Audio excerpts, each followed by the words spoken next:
Isinabatas na ni Pangulong Ferdinand R. Marcos Jr. ang Anti-Agricultural Economic Sabotage Act ngayong araw.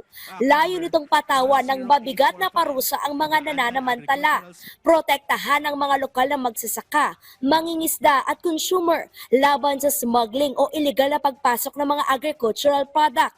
Nangiipit ng supply o labis na tumutubo sa panahon ng krisis at kartel na nagmamanipula sa supply at presyo ng mga produkto. Under this law, smuggling, hoarding, profiteering, and cartel operations involving agricultural and fishery products will now be classified as economic sabotage, a non-bailable offense punishable by life imprisonment and fines up to 5 times the value of the goods involved. Noong 2023, 3 bilyong piso ang nawala dahil sa agricultural smuggling. Nasa 230 million pesos naman ang nasabat na smuggled agricultural products sa nakalipas na 9 na buwan. Wala o kulang ang buwis sa mga smuggled products, kaya hindi lamang nalulugi ang pamahalaan mula sa hindi nakukolekt ang buwis, kundi dinedehado rin ang mga lokal na magsasaka at mangingisda na di kayang makipagkumpetensya sa mga mura pero ilegal na produkto. May banta rin sa kalusugan ng tao dahil sa kawalan ng mga sanitary permit. Every sack of smuggled rice, every under-the-table onion deal, every substandard meat sneaking past our quarantine checks, these are not just numbers. They represent lives, families, and futures that are being compromised. These crimes threaten not only our economy, but our national security as well. It jeopardizes the livelihood of hard-working Filipino farmers and fisherfolk, and it threatens the food sustainability of our communities. Pero wawakasan na yan ang bagong batas na hindi lamang mastermind ang hahabulin.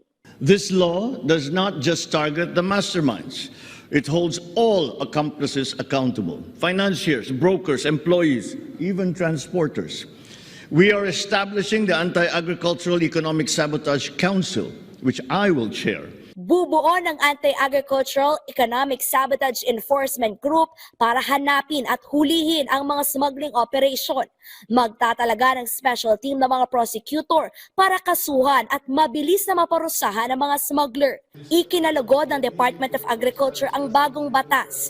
Bibigyan ng visitation power ang DA na mag-iinspeksyon sa mga bodega at cold storage na posibleng nag-iimbak ng ilegal na produkto. Babala ni Agriculture Secretary Francisco Tiu Laurel Jr. Mas maingipin na kami para habulin itong mga smuggler na to. At sana naman lang matakot na yung mga may planong gumawa ng mga illegal na smuggling dahil non-bailable to. Kung mahuli kayo, mahuli sila, ay hahabulin namin kayong lahat. Samantala, niratipikahan na ng 2 kapulungan ng Kongreso ang Bicameral Conference Committee report ng Senate at House Bill na nag-aamyenda sa Rice Tarification Law. Layo itong pataasin ang produksyon ng palay, palakihin ang kita ng mga magsasaka habang pinabababa ang presyo ng bigas.